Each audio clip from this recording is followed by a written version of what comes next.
Welcome to Mr. Pronunciation Guide, where we master the art of pronouncing some of the world's most commonly mispronounced words. From tricky terms to curious names, we have you covered. Today let us dive in and learn how to say TaKk means thank you in Norwegian and Icelandic. It's a polite and common way to express gratitude similar to thanks in English.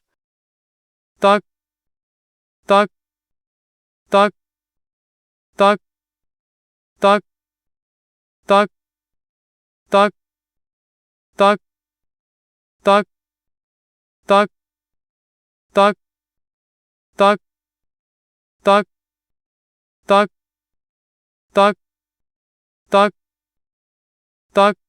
Check out more videos on pronouncing tricky words and names with confidence.